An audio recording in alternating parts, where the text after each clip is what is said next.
प्रचण्डले जो बाइडेनलाई भेट्नुभयो, फोटो पनि खिचाउनु भयो, त्यो देखियो। तर फोटो खिचाउँदैखेरि उहाँको अवस्था हेर्दैखेरि थाहा हुन्छ उहाँले आफ्नो हैसियत कस्तो सम्झिनुभयो। एक दोस्रो कुरा के हो भन्नुहुन्छ भने हाम्रा प्रधानमन्त्री पुष्पकमल दाहाल अमेरिकाबाट चीन भ्रमणमा जाँदै गर्दा हाम्रै नेपालका नेपाली सेनाका प्रधान सेनापति प्रभुराम शर्मा कहाँ जानुभयो? इन्डिया हुनुहुन्छ उहाँ। इन्डियाको आइपिएसमा सहभागी हुन पुग्नु हो। आइपिएस अमेरिकाको सैन्य रणनीति हो भन्ने कुरा अमेरिकी दूतावासले नै सार्वजनिक गरे कुरो हो यो। हो। र स्पष्ट छ कि दिल्लीमा आयोजना गरिएको आइपिएसको आयोजक राष्ट्र भनेको अमेरिका थियो, अमेरिकी सेना थियो। अमेरिकी सेना आयोजक संयोजक रहेको इन्डो प्यासिफिक स्ट्राटेजीमा नेपालका प्रधान सेनापति प्रभुराम शर्मा उपस्थित हुन जानु र हाम्रा प्रधानमन्त्री पुष्पकमल दाहाल प्रचण्डको चीन भ्रमण हुनु सँगसँगै भएको छ। चीनलाई कस्तो लाग्यो होला? राम्रो लाग्यो होला र यो प्रचण्डलाई सबैभन्दा ठुलो त्रास भनेको मृत्युसँग छ। एकको डर छ उहाँलाई, अन्तर्राष्ट्रिय अदालत मरिन्छ कि भन्ने डर छ उहाँलाई। एमसिसी सम्झौतामा लम्पसार परेका प्रचण्ड र भारतसँग पनि लम्पसार परेका प्रचण्ड, त्यसमा पनि दोस्रो पटक प्रधानमन्त्री भएको बेलामा भारत र नेपालले अन्तर्राष्ट्रिय सम्बन्धमा सहकार्य गर्नेछन् भनेर संयुक्त विज्ञप्तिमै लेखेका प्रचण्डले अब चीन भ्रमणमा त्यत्रो स्वागत किन पाउनु पर्या थियो र? चीनको निम्ति के महत्त्वको पात्र भएका थिए र प्रचण्ड? त्यसमा पनि अमेरिकाको खातिरदारी गरेर चीनमा पुगेका थिए। उनको स्वागतको निम्ति यत्रो तामझाम गर्नुपर्ने चीनलाई के आवश्यकता थियो र? अझ त्यसैमा पनि अगाडि बढेर भन्ने हो भने तपाईँको बिआरआईलाई स्वतन्त्र ढङ्गले स्वीकार गर्न समेत कंजुसी गरिरहेका प्रचण्डलाई यत्रो स्वागत सम्मान दिनुपर्ने के आवश्यकता परेको थियो? शेरबहादुर देउवा प्रधानमन्त्री बनेपछि अनि बल्ल प्रचण्ड र माधव नेपालको हालत त्यो बेला थाहा हुन्छ। राजा वीरेन्द्र सत्तामा हुँदै गर्दा, संवैधानिक राजाको रूपमा रहँदै गर्दा नेपालका उद्योगहरू सबै नेपाली काङ्ग्रेसको नेतृत्वको सरकारले कौडीको मूल्यमा बिक्री गर्यो। राजा वीरेन्द्रको पनि हात छ त्यसमा, होइन? राजा वीरेन्द्रको मौनतालाई के भन्ने, हात भन्ने कि नभन्ने? संवैधानिक राजाले केही गर्न पाउँदैन थियो, पाउन त संविधान मातहत हुन्थ्यो, सरकारको सिफारिस जे हुन्थ्यो त्यही गर्नु पर्थ्यो राजाले। तथापि राजाले अदालतमा कतिपय नागरिकताको प्रकरणमा पनि राजा वीरेन्द्रले सर्वोच्च अदालतसँग परामर्श मागेर पनि नागरिकता विधेयकलाई थानको लगाइदिएको, फिर्ता पठाइदिएको र त्यो बेला नेपाली काङ्ग्रेस र नेकपा एमाले भारतको स्वार्थमा नेपालमा लागू गर्न खोजेको नागरिकता विधेयकलाई असफल तुल्याइदिएको इतिहास पनि त छ। त्यही गर्न सक्थे राजा वीरेन्द्रले। कौडीको मूल्यमा यो विदेशी सहयोगबाट आएको संरचना हो, औद्योगिक संरचना, यसलाई चाहिँ कौडीको मूल्यमा नबेच। कौडीको मूल्यमा बेचिएको मात्र होइन, आज पर्यन्त तपाईँका ती उद्योगहरू स्थापना भएका जग्गा जमिनहरू हेर्नुहोस् त, सबै प्लटिङ गरेर बिक्री गर्न पाइरहेका छन् ती बिचौलियाहरूले। प्रचण्डको भ्रमण कस्तो रह्यो? चीन भ्रमण विशेष होइन, प्रधानमन्त्री प्रचण्डको भ्रमण उहाँले चीनबाटै मैले अपेक्षा गरे भन्दा अत्यन्त उपलब्धिमूलक भयो भनेर भनिराख्नु भएको छ। त्यसकारण उहाँको लागि उपलब्धिमूलक हुनु भनेको पक्कै पनि केही न केही छ त्यहाँ, त्यसरी पनि विश्लेषण गर्न सकिन्छ। तर समग्रमा हेर्दाखेरि भ्रमणको क्रममा 13 बुँदे संयुक्त विज्ञप्ति सार्वजनिक भयो। चीनका प्रधानमन्त्री र नेपालका प्रधानमन्त्री बीचमा संयुक्त विज्ञप्ति सार्वजनिक भएको छ। त्यही सार्वजनिक विज्ञप्तिलाई आधार मानेर उपलब्धिमूलक भयो कि भएन भन्ने कुरा विश्लेषण गर्ने हो हामी विश्लेषकहरूले। प्रधानमन्त्री पुष्पकमल दाहालको निम्ति अत्यन्त उपलब्धिमूलक कुन मानेमा भयो उहाँले खुलासा गर्नु भएको छैन। के उपलब्धि हो? कैलाश मानसरोवरको टुप्पोमा पुगेर उहाँले फोटो खिचाउनु भयो, त्यसलाई उपलब्धि मान्नुभयो कि? रातो कार्पेटमा जताततै उहाँको स्वागत भयो, त्यसलाई उहाँले उपलब्धि मान्नु भएको हो कि?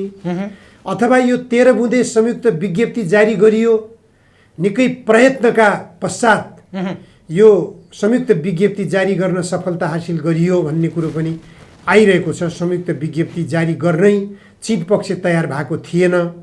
उसले BRI-लाई कार्यान्वयनतर्फ निकै जोड दिएको थियो र यता प्रधानमन्त्री पुष्पकमल दाहाल प्रचण्डले नेपाली काङ्ग्रेससँग अनुमति नपाउँदासम्म BRI-लाई कार्यान्वयनमा लैजान उहाँले प्रयास गर्न सक्नुभएन अथवा हिम्मत गर्न सक्नुभएन। उहाँलाई त्यो अधिकार थिएन। त्यसकारण उपलब्धि के हो त भन्ने कुरा मैले बुझ्न सकेको छैन। उहाँले अत्यन्त उपलब्धिपूर्ण भयो, सोचेभन्दा बढी उपलब्धिपूर्ण भयो भनेर भन्नुभएको छ। मलाई त ती 13 बुँदे संयुक्त विज्ञप्तिमा सार्वजनिक भएका बुँदाहरू हेर्छु। बुँदाहरू हेर्दाखेरि चीनले चाहिँ एउटा उपलब्धि हासिल गरेको छ। प्रचण्डजीको चीन भ्रमणबाट उहाँले यो तपाईँको एक चीन नीति भन्ने थियो अहिलेसम्म। एक चीन नीति भनेको पोलिसी हो। उहाँले एक चीन सिद्धान्त भनेर थ्योरीमा लगिदिनु भएको छ। अब प्रचण्डले थ्योरीमा लगिदिनु भयो। थ्योरीमा एक चीन सिद्धान्त भनिदिनु भएको छ। एक चीन नीतिबाट एक चीन सिद्धान्त भनेर उहाँले लागू गरिदिनु भएको छ।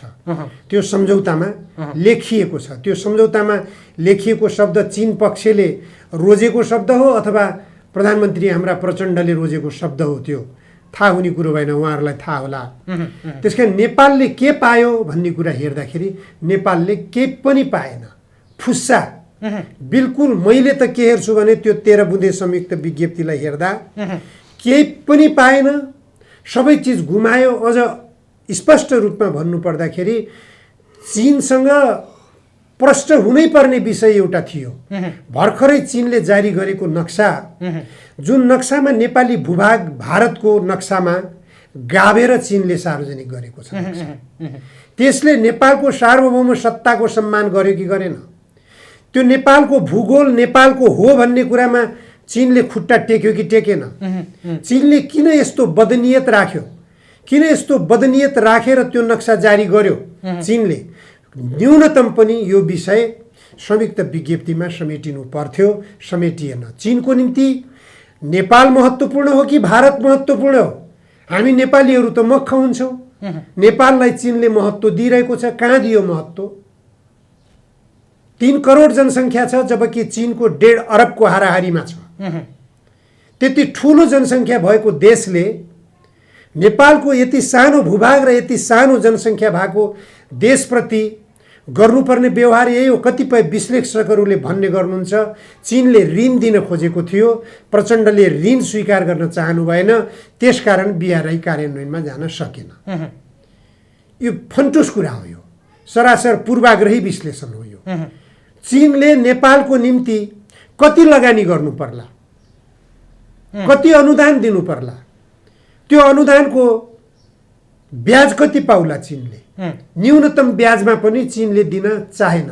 यो चीन र नेपालको बीचमा तिक्तता बढाउनको निम्ति एउटा राम्रो मसला बन्नी छ। यो मेरो विश्लेषणमा चीन र नेपालको सम्बन्धलाई राम्रो बन्न नदिनको लागि जो खेलाडीहरू छन्, भारतका खेलाडीहरू अथवा अमेरिकाका प्रयोगमा आइरहेका खेलाडीहरू, विश्व बैंकका खेलाडीहरू, विश्व बैंकका खेलाडीहरू, अहिले तपाईको यिनीहरूको खेलबाट यो गतिविधि भइरहेको छ भन्ने मलाई लाग्छ।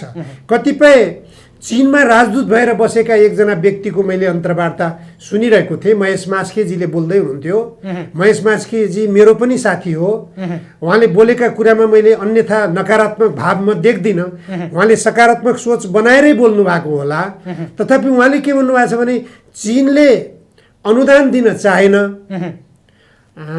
उसले अनुदान सँगसँगै ऋण पनि दिन खोज्यो, तर नेपालले ऋण लिन चाहेन। अब यो गलत भाष्य निर्माण गर्न खोजिँदैछ भन्छु म। किनभने चीनले यदि ऋणै दिन खोजेको छ भने विश्व बैंकले दिने ऋणभन्दा महँगो ब्याज त पक्कै छैन। अनि प्रधानमन्त्री पुष्पकमल दाहाल प्रचण्डले चीनको केही अनुदान र केही ऋण स्वीकार गर्न नसक्नुको कारण के त? पुष्पकमल दाहाल प्रचण्डको स्वविवेकको निर्णयले उहाँले अस्वीकार गरेको हो चीनको कर्जा? गलत कुरो, सरासर गलत कुरो। चीनको कर्जा निश्चित रूपमा कम ब्याजमा आधारित हुन्छ। न्यूनतम भन्दा सकेसम्म त चीनले अनुदानमै सहयोगहरू गर्न सक्छ। उसँग त्यो हैसियत छ। संसारको उदीयमान अर्थतन्त्रको विकास गरिरहेको देश हो। त्यो देशले नेपाल जस्तो देशलाई त्यो पनि उसकै निम्ति सामरिक महत्त्वको देश छ। यो देशको विकास हुनु भनेको चीनको निम्ति पनि सुरक्षा कवचको रूपमा सुरक्षा कवचको रूपमा जान्छ। त्यसले गर्दा चीनले गर्न खोजेका कतिपय अनुदानका सहयोगहरू, स्वैच्छिक सहयोगहरू नेपाल स्वीकार गर्न स्वतन्त्र छैन। स्वतन्त्र छैन यसकारण कि नेपालले चीनको सहयोग स्वीकार गर्न खोज्यो भने भारत अवरोध गर्न आइपुग्छ, अमेरिका अवरोध गर्न आइपुग्छ, विश्व बैंक अवरोध गर्न आइपुग्छ, एसियाली विकास बैंक अवरोध गर्न आइपुग्छ। त्यसकारण हाम्रा प्रधानमन्त्री प्रचण्डजी त्यसमा बाँधिनु भएको हो। यो कुनै पनि भन्छन् यसले प्रचण्डको चीन भ्रमण बाटो त अमेरिकाकै भयो, रोडम्याप अमेरिकाकै भयो, बाटो अमेरिकाकै बाटो प्रयोग गरेर जानुभयो। एजेन्डामा पनि काहीँ न काहीँ भारत र अमेरिकाले लगाएका ती बााउन्ड्रीहरूमा घेरिएर चीन जानुभएको थियो। त्यसले कुनै ठुल्ठुला कुनै सम्झौताहरू गर्न त्यही बााउन्ड्रीले रोक्यो। अमेरिका र भारतको बााउन्ड्रीले नै चीनसँग कुनै सम्झौता हुन सकेन, कुनै सम्झौता गर्न सकेन प्रधानमन्त्री प्रचण्डले भनेर भन्छन्। त्यो काहीँ न काहीँ सत्यता छ, त्यसमा मान्न सकिन्छ? त्यो त एकदम सार्वजनिक भएको विषय हो। त्यही 13 बुँदे संयुक्त विज्ञप्तिले नै स्पष्ट गर्छ त त्यो कुरालाई। किनभने एमसीसी सम्झौता पारित गर्नको निम्ति कति ठुलो कसरत भयो यहाँका शीर्ष नेताहरू खास गरेर प्रत्येक राजनीतिक पार्टीहरूमा एमसीसी सम्झौताको विरुद्धमा बहुमत छ। चाहे नेपाली काङ्ग्रेसमा भन्नुहोस्, चाहे नेकपा एमालेमा भन्नुहोस्, चाहे माओवादी केन्द्रमा भन्नुहोस्, चाहे अहिले नयाँ उदाएका राष्ट्रिय स्वतन्त्र पार्टीमा भन्नुहोस्, चाहे राष्ट्रिय प्रजातन्त्र पार्टीमा भन्नुहोस्, नेपालका अहिले संसदमा प्रतिनिधित्व गर्ने सबै पार्टीहरूमा बहुमत कसको छ त भनेपछि एमसीसी सम्झौताको विपक्षमा नै छ। तर एमसीसी सम्झौता संसदबाट बहुमतले पारित गर्यो। सबै पार्टीहरूको बहुमत हुन्छ र हुन्न मतदान गर्नै पाएनन् उनीहरूले। सभामुख अग्निप्रसाद सापकोटाले हुन्छ र हुन्नको ध्वनिमत सुन्न चाहे, उनको कानले दुईटै कानले हुन्छ भन्ने मात्रै सुने, हुन्न भन्ने सडकको आवाज उनले सुन्दै सुनेनन्। सडकमा टाउको फुटिरहेको थियो, खुट्टा माचिरहेको थियो, रक्तपात भइरहेको थियो एमसीसी सम्झौताको विरुद्धमा। एमसीसी सम्झौता खारेज गर भन्दै संसद भवनकै नजिकमा नाराबाजी भइरहेको थियो। त्यो नाराबाजी, त्यो सम्झौता अनुमोदन नगर्दासम्म अग्निप्रसाद सापकोटाले सुन्नुभएको थियो, उहाँको कानमा गुन्जायमान भइरहेको थियो। उहाँले भन्ने पनि गर्नुहुन्थ्यो एमसीसी सम्झौता पारित हुँदैन, पारित गर्न दिँदैन। प्रचण्डले पनि भन्ने गर्नुहुन्थ्यो। केपी ओलीले त म स्वयं बालकोटमा भेट्न गएको थिएँ केपी ओलीजीलाई। 23 जनाको डेलिगेसन थियो हाम्रो। केपी ओलीजीलाई भेट्न जाँदा एमसीसी सम्झौता संसदबाट पारित नगरियोस्, यो सम्झौतालाई तपाईँहरूले अस्वीकार गर्नुपर्छ भनेर हामीले ज्ञापन पत्र समेत लगेर जाँदाखेरि उहाँले खुला मनले भन्नुभएको थियो, हेरौँ प्रचण्डहरूले शेरबहादुरहरूले कसरी पारित गर्ने रहेछन्, हामीले त संसद बैठक नै अवरोध गरिरहेका छौँ, हामीले अवरोध गर्दा गर्दै कसरी पारित गर्ने रहेछन्, हामी उपस्थित हुन्छौँ, उपस्थित भइसकेपछि हामी समेतको बहुमतको आवश्यकता पर्छ। त्यहाँ अझ केपी ओलीजीको भनाइ त्यो बेलाको भनाइ थियो 2/3 बहुमतको आवश्यकता पर्छ भन्नुहुन्थ्यो एमसीसी सम्झौता पारित गर्नको निम्ति। तर उहाँहरूले संविधान नै यस्तो बनाउनु भएको छ कि सामान्य बहुमतबाट यस्ता खालका सम्झौताहरू पारित गर्ने भनेर संविधानमा लेख्नु भएको छ। यो संविधान जो जारी भएको छ तपाईँको 2072 साल असोज 3 गते एमसीसी सम्झौतालाई संसदबाट सामान्य बहुमतले पारित गर्ने आधार निर्माण गरिएको छ त्यही संविधानको धारामा। त्यही संविधानको धारालाई टेकेर एमसीसी सम्झौता सामान्य बहुमतबाट पारित गरियो। एउटा कुरा चाहिँ यो एमसीसी पारित गरेर गइसकेका प्रचण्ड, एमसीसी पारित गरिसकेको नेपाल चीनको नजरबाट बिस्तारै पाखा लाग्दै गइरहेको, चीनको विश्वास नेपालले अब बिस्तारै गुमाउँदैछ, प्रचण्डहरूले गुमाउँदैछन्, केपी ओलीहरूले गुमाउँदैछन्, समग्र नेपालले अब चीनको विश्वास गुमाउँदैछ।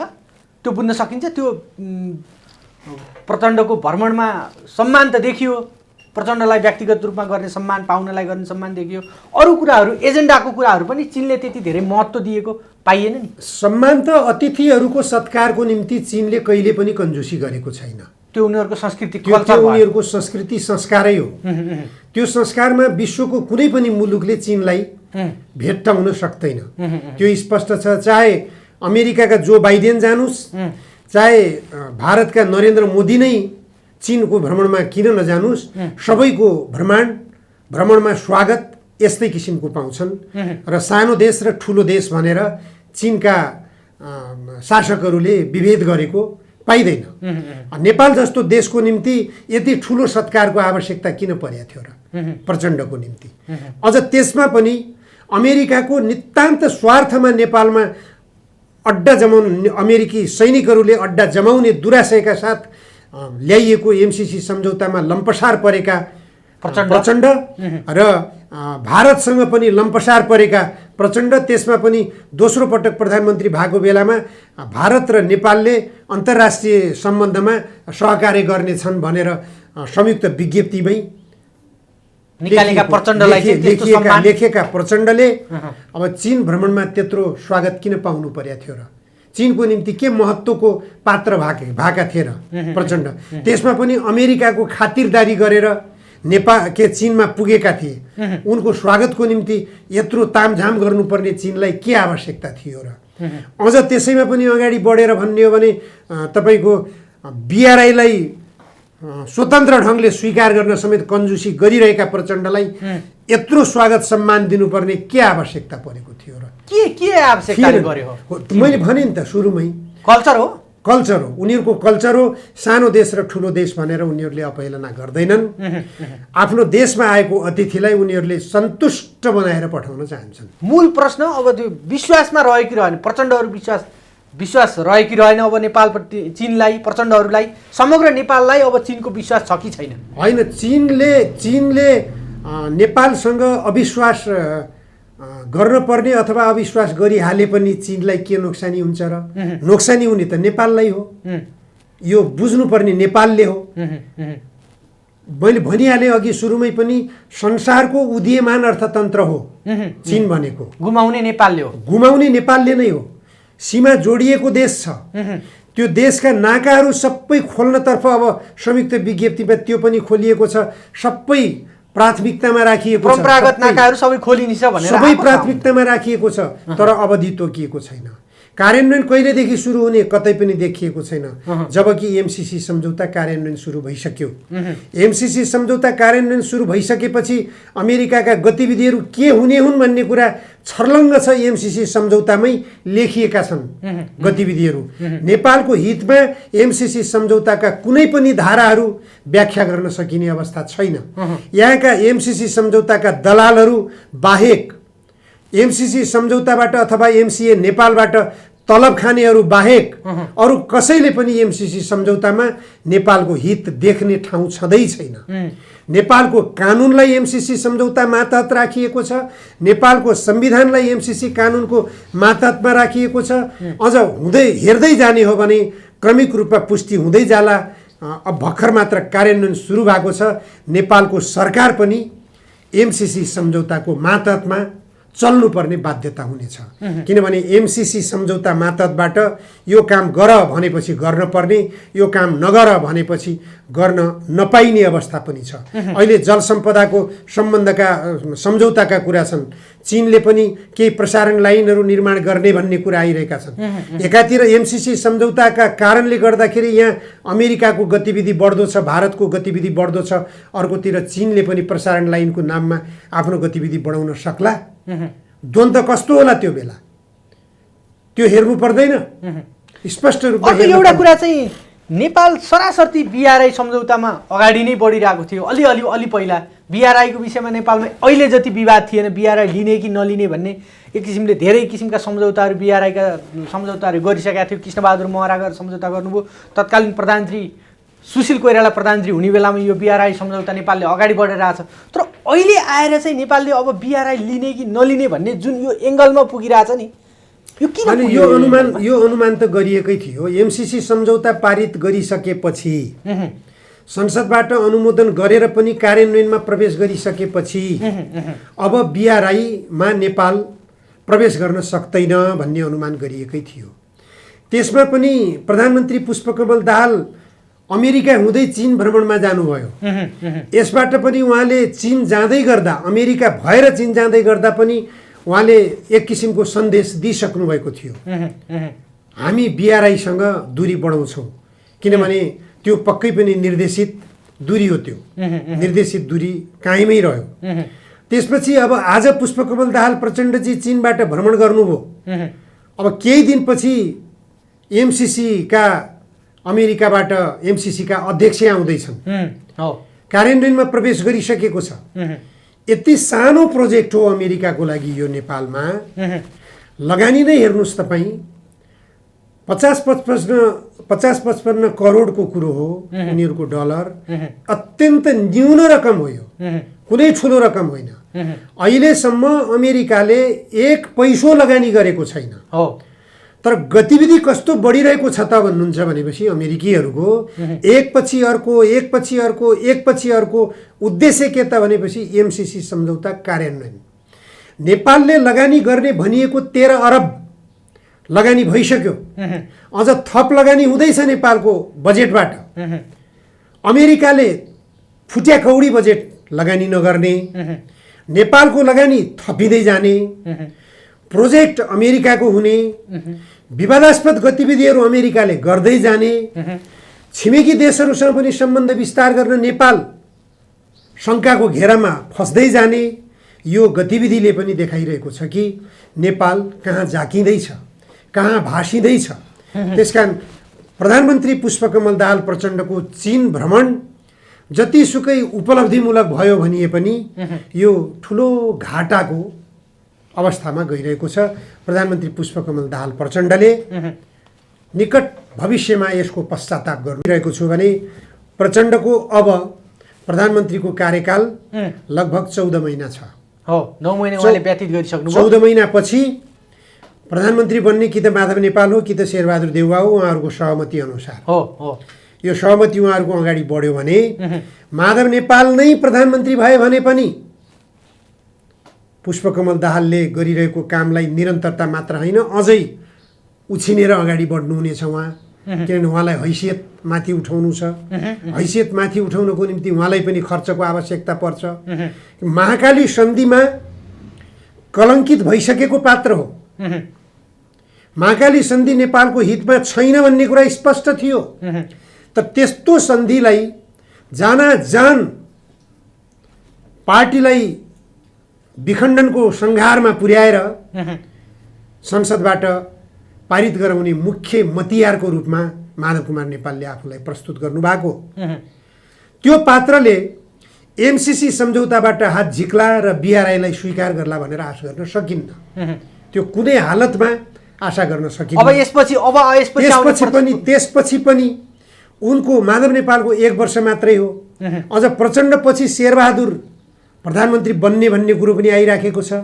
शेरबहादुर देउवा प्रधानमन्त्री बनेपछि अनि बल्ल प्रचण्ड र माधव नेपालको हालत त्यो बेला थाहा हुन्छ। एमसिसी सम्झौता किन कार्यान्वयनमा गयो, किन पारित भयो, किन अमेरिकाले यति ठुलो महत्त्व दियो नेपालमा एमसिसी सम्झौता संसदबाट पारित गराउन, त्यसपछि बल्ल छर्लङ्ग हुनेछ। किनभने त्यो बेला अमेरिकाको चाहना, अमेरिकाको कार्यदिशा, अमेरिकाको कार्यक्रम कार्यान्वयन गर्नको निम्ति सबैभन्दा उपयुक्त पात्रको रूपमा अमेरिकाले शेरबहादुर देउवालाई पाउनेछ। त्यसपछि बल्ल ओहो हामीले गल्ती गरेका रहेछौँ भन्ने पश्चाताप। प्रचण्डले अमेरिकामा जो बाइडेनलाई पनि भेट्नुभयो। कतिपयले भन्छन् अहिले जसरी अघिल्लो पटक प्रदीप ग्यावाली परराष्ट्र मन्त्री हुँदै गर्दाखेरि जसरी गरे एमसिसीका सन्दर्भमा, इन्डो पेसिफिक स्ट्राटेजीका सन्दर्भमा जसरी परराष्ट्र मन्त्रीको हैसियतमा उहाँले जे गर्नुभयो, ठ्याक्कै अहिले एसपिपीका सन्दर्भमा प्रचण्डले काहीँ न काहीँ सम्झौता गरेर आएको हुनसक्छन्। केही न केही वचन जो बाइडेनलाई दिएर आएका हुनसक्छन् प्रचण्डले भनेर पनि आएका छन्। उहाँलाई अहिले प्रचण्डले सुन्नु, म बुझेँ तपाईँको प्रश्न। प्रचण्डले जो बाइडेनलाई भेट्नुभयो, फोटो पनि खिचाउनुभयो, त्यो देखियो। तर फोटो खिचाउँदैखेरि उहाँको अवस्था हेर्दैखेरि थाहा हुन्छ उहाँले आफ्नो हैसियत कस्तो सम्झिनुभयो। एक दोस्रो कुरा के हो भन्नुहुन्छ भने हाम्रा प्रधानमन्त्री पुष्पकमल दाहाल अमेरिकाबाट चीन भ्रमणमा जाँदै गर्दा हाम्रै नेपालका नेपाली सेनाका प्रधान सेनापति प्रभुराम शर्मा कहाँ जानुभयो? इन्डिया हुनुहुन्छ उहाँ। इन्डियाको आइपिएसमा सहभागी हुन पुग्नुभयो। आइपिएस अमेरिकाको सैन्य रणनीति हो। भन्ने कुरा अमेरिकी दूतावासले नै सार्वजनिक गरेको कुरो हो यो। हो र स्पष्ट छ कि दिल्लीमा आयोजना गरिएको आइपिएसको आयोजक राष्ट्र भनेको अमेरिका थियो, अमेरिकी सेना थियो। अमेरिकी सेना आयोजक संयोजक रहेको इन्डो प्यासिफिक स्ट्राटेजीमा नेपालका प्रधान सेनापति प्रभुराम शर्मा उपस्थित हुन जानु र हाम्रा प्रधानमन्त्री पुष्पकमल दाहाल प्रचण्डको चीन भ्रमण हुनु सँगसँगै भएको छ। चीनलाई कस्तो लाग्यो होला, राम्रो लाग्यो होला र यो ठिक गर्नुभयो मिस्टर प्राइम मिनिस्टर प्रचण्ड भने होला र चीनले शङ्काको घेरामा त राखेकै होला नि त। चीन भनेको शान्त कुटनीतिक खेलाडी हो, कुटनीतिको सबैभन्दा शान्त खेलाडी हो। त्यो शान्त खेलाडीका अगाडि संसारको कुटनीति फेल खाएको छ। कसैले पनि चीनको शान्त कुटनीतिसँग अगाडि बढ्न सक्छु भन्ने कुरा हिम्मत नगरे हुन्छ। त्यसकारण प्रचण्डका यस्ता झल्लु कुटनीति, यस्ता एउटा कुटनीतिक असफल कुटनीति सफल हुँदैनन् कुनै पनि हालतमा। एसपीबीको सन्दर्भमा के सम्झौताहरू अथवा मौखिक सहमतिहरू गरेर आएको थाहा नपाएको कुरा त्यसै अनुमानको भरमा आरोपित त नगरौँ। मान्छेले के भन्छन् भने प्रचण्डको अगाडि यो शान्ति सम्झौता अथवा द्वन्द्वका मुद्दाहरू छँदैछन्, अमेरिकाले हरेक पटक प्रचण्डलाई हेकको डर देखाएर हरेक सम्झौतामा सम्झौता गराउँछ भन्ने सम्भावना छ। सम्भावना किन छ भन्नुहुन्छ भने प्रचण्डलाई सबैभन्दा ठुलो त्रास भनेको मृत्युसँग छ। हेकको डर छ उहाँलाई, अन्तर्राष्ट्रिय अदालत मरिन्छ कि भन्ने डर छ उहाँलाई। तर 10 वर्षसम्म मृत्युसँग नडराएर युद्धको नायकत्व गरेको व्यक्ति हुनुहुन्छ उहाँ। त्यो बेलामा जति पपुलर हुनुहुन्थ्यो प्रचण्ड, आज उहाँको हालत कहाँ छ, उहाँको पपुलेरिटी कति खस्किएको अवस्थामा छ भन्ने कुरा उहाँले नै आत्मसमीक्षा गर्नुपर्छ। सबभन्दा पहिला मृत्युसँग जो डराउँदैन उसको पपुलेरिटी हलक्क माथि उठ्छ, मृत्युभन्दा माथि हुन्छ, उसको लोकप्रियता पनि मृत्युभन्दा माथि पुगेको हुन्छ। त्यही कारण 10 वर्षसम्म प्रचण्डको लोकप्रियता र 10 वर्ष पछि शान्ति प्रक्रियामा आउँदै गर्दा प्रचण्ड कहाँ हुनुहुन्थ्यो, कुन धरातलमा उहाँको व्यक्तित्व उभिएको थियो, त्यो हामी आफै पनि विश्लेषण गर्न सक्छौँ। राजावादीहरूले सडकमा टाउको देखाउन सक्दैनथे। अझ त्यो बेलाका टोपी लगाउनेहरूलाई नै राजावादी भनिन्थ्यो, दौरा सुरुवाल लगाउनेहरूलाई नै राजावादी भनिन्थ्यो।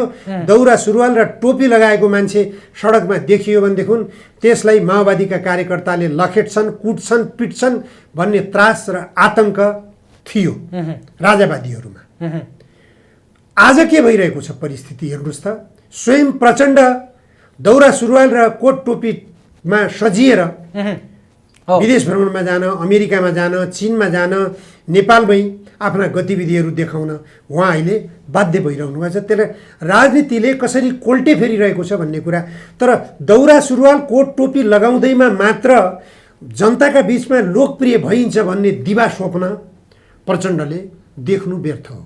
त्यो दौरा सुरुवाल कोट टोपीप्रतिको आत्मीयता, राष्ट्रिय पोसाक भनेर त्यसलाई सम्मान दिनु, त्यो राष्ट्रिय पोसाकको श्रद्धा गर्नु र त्यो राष्ट्रिय पोसाकलाई देशको प्रतीकको रूपमा राख्न सक्नु सबभन्दा महत्त्वपूर्ण कुरा। त्यसको निम्ति प्रचण्डले के गर्नु पर्थ्यो, नेपालको आवश्यकता के हो, नेपाली जनताको आवश्यकता के हो, त्यो अन्तर्राष्ट्रिय जगत सामु सम्बोधन गर्ने अवसर पाएको बेलामा त्यो ठाउँमा गएर बोल्न सक्नु पर्दथ्यो। 10 वर्षसम्म जनयुद्ध किन गरिएको थियो प्रश्न उठिरहेको छ संयुक्त राष्ट्रसङ्घमा, प्रश्न उठिरहेको छ उहाँमाथि अन्तर्राष्ट्रिय अदालतमा। त्यही कारणले उहाँलाई डर लागिरहेको छ कि मलाई हेगमा लगेर झुन्ड्याउँछन् कि भन्ने कुरा। अन्तर्राष्ट्रिय रङ्गमञ्चमा त्यो संयुक्त राष्ट्रसङ्घको महासभामा उहाँले जनयुद्ध किन गरिएको थियो भन्ने स्पष्ट गर्ने अवसर प्राप्त गर्नुभएको थियो।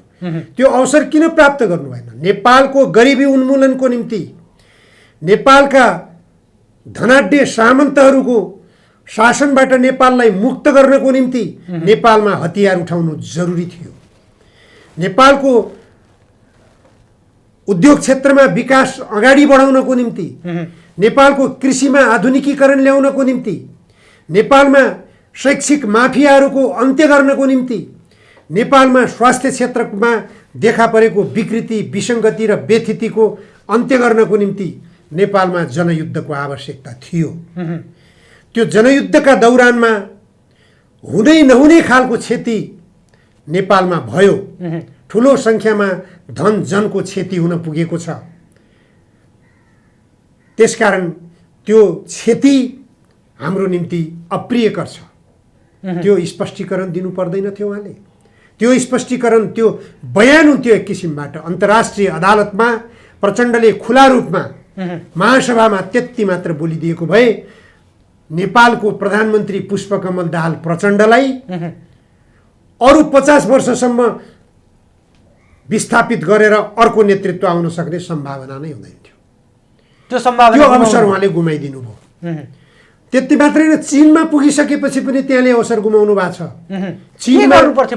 चीनमा उहाँले सहृदयका साथ हामीले एमसीसी सम्झौता पनि स्वीकार गर्यौं। एमसीसी सम्झौतामा अमेरिकाले 55 अरब रुपैयाँ हामीलाई अनुदान दिने भएको छ। तपाईहरुको तर्फबाट पनि त्यही अनुपातमा अथवा त्योभन्दा बढी कति अनुपात दिनुहुन्छ दिनुस्, हामी लिन तयार छौं। आउनु पर्यो भने खुला रूपमा राख्न सक्नु पर्थ्यो नि त। किन राख्न नसक्या?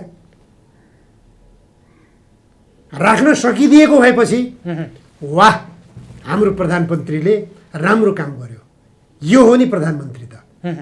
जसरी तपाईको ऐतिहासिक राजाको रूपमा महेन्द्रको अहिले पनि गुणगान गाइन्छ। चीन भ्रमणमा गएको बेलामा चीनबाट प्रशस्त सहयोग लिएर नेपालमा उद्योगहरू स्थापना गरे, सडकहरू विस्तार गरे राजा महेन्द्रले। त्यो सवालमा अहिले पनि चीनिया शासकहरूले पनि प्रशंसा गर्छन् नेपालका राजा महेन्द्रको। राजनीतिक स्वतन्त्रताको सवालमा बाहेक राजा महेन्द्रको कतै पनि संकुचन देखिँदैन। उनी प्रशंसाका पात्र छन् नेपालको इतिहासमा। उनीले निर्दलीय व्यवस्था यहाँ लागू गरेका थिए, त्यही कारण उनको विरुद्धमा राजनीतिक माहौल तात्यो।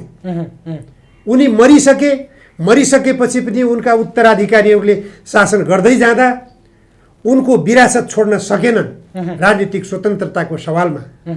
तर पछि वीरेन्द्रले छोडिसकेका थिए, महेन्द्रको विरासतलाई धानेका थिएनन्। राजनीतिक दलहरूलाई खुला छोडिसकेका थिए, तर वीरेन्द्रले राजा महेन्द्रबाट स्थापित उद्योगहरू बचाउन सकेनन्। राजा वीरेन्द्र सत्तामा हुँदै गर्दा, संवैधानिक राजाको रूपमा रहँदै गर्दा नेपालका उद्योगहरू सबै नेपाली काङ्ग्रेसको नेतृत्वको सरकारले कौडीको मूल्यमा बिक्री गर्यो। राजा वीरेन्द्रको पनि हात छ त्यसमा, हैन? राजा वीरेन्द्रको मौनतालाई के भन्ने, हात भन्ने कि नभन्ने? संवैधानिक राजाले केही गर्न पाउँदैन थियो, पाउन त संविधान मातहत हुन्थ्यो। सरकारको सिफारिस जे हुन्थ्यो त्यही गर्नु पर्थ्यो राजाले। तथापि राजाले अदालतमा कतिपय नागरिकताको प्रकरणमा पनि राजा वीरेन्द्रले सर्वोच्च अदालतसँग परामर्श मागेर पनि नागरिकता विधेयकलाई थानको लगाइदिएको, फिर्ता पठाइदिएको र त्यो बेला नेपाली काङ्ग्रेस र नेकपा एमाले भारतको स्वार्थमा नेपालमा लागू गर्न खोजेको नागरिकता विधेयकलाई असफल तुल्याइदिएको इतिहास पनि त छ। त्यही गर्न सक्थे राजा वीरेन्द्रले। कौडीको मूल्यमा यो विदेशी सहयोगबाट आएको संरचना हो, औद्योगिक संरचना, यसलाई चाहिँ कौडीको मूल्यमा नबेच। कौडीको मूल्यमा बेचिएको मात्र होइन, आज पर्यन्त तपाईका ती उद्योगहरू स्थापना भएका जग्गा जमिनहरू हेर्नुहोस् त, सबै प्लटिङ गरेर बिक्री गर्न पाइरहेका छन् ती बिचौलियाहरूले। सबै टाट पल्टाउने, देशलाई राजादेखि दलहरूसम्म कोही पनि विदेशी उसबाट अछुतो छैन नेपालका। विदेशी भन्नाले चाहिने कुरामा विदेशीहरूको सहयोग लिन खोज्नु आफ्नो ठाउँमा छ, स्वाभाविक हो। जसरी अहिले नै भन्नुहोस् न, तपाईँको त्यत्रो द्वन्द्व चलिरहेछ रुस र युक्रेनको बिचमा। रुस र युक्रेनको बिचमा चलिरहेको द्वन्द्वका बीच रुसले नेपाललाई सहयोग गर्छु भनेर 14वटा प्रस्ताव पठायो। ती 14वटा प्रस्तावहरू मध्येमा काठमाडौँ उपत्यकालाई मेट्रो रेलले सजाइदिन्छु भनेर प्रस्ताव पठायो। हो, त्यो उसले निशुल्क सहयोग गर्छु भनेर गरेको प्रस्ताव स्वीकार गर्न नेपाल सरकार किन स्वतन्त्र भएन? डम्पिङमा त्यो प्रस्ताव हालिदिसके। जबकि नेपालले रुस युक्रेनको द्वन्द्वमा युक्रेनको पक्षधरता लिएछ, युक्रेनकै पक्षमा मतदान गरेछ। तैपनि रुसले त्यहाँनिर कुनै किसिमको पूर्वाग्रह राखेन। नेपालले अमेरिकाको दबाबमा आएर युक्रेनको साथ दिएको हो भन्ने कुरा बुझ्या छ रुसले पनि, चीनले पनि बुझ्या छ यो कुरो। नेपालको बाध्यता हो, नेपालको दब्बु मानसिकता हो, नेपालको लम्पसारवादी दृष्टिकोण हो। त्यसकारण मलाई त पटक पटक सम्झना आउँछ प्रचण्डले किन भन्नुभएको हो कुन्नी, नेपाल अब दुई ढुङ्गा बीचको तरुल होइन, दुई ढुङ्गा बीचको डाइनामाइट बन्छ भनेर भन्ने गर्नुभएको थियो। किन भन्नुभएको? उहाँ त थिचिएको तरुलको अवस्थामा गइसक्नुभयो। डाइनामाइट होइन, थिचिएको पिसिएको तरुल। चीन भ्रमण प्रचण्डको चीन भ्रमण कुनै फलदायी छैन छैन, मैले त केही देख्दैन। उहाँको भ्रमण बाहेक यस्तो गरिनेछ, यस्तो गरिनेछ, यस्तो गरिनेछ भन्ने तिनी हावादारी कुराहरू गरिनेछ भन्ने कुरा त धेरै भए। गरिनेछ भनेर तोकेर यो चिज गरिनेछ भनेर आउनु पर्यो नि त। यो चिजको निम्ति चीनले यति लगानी गर्ने भएको छ, खोइ त।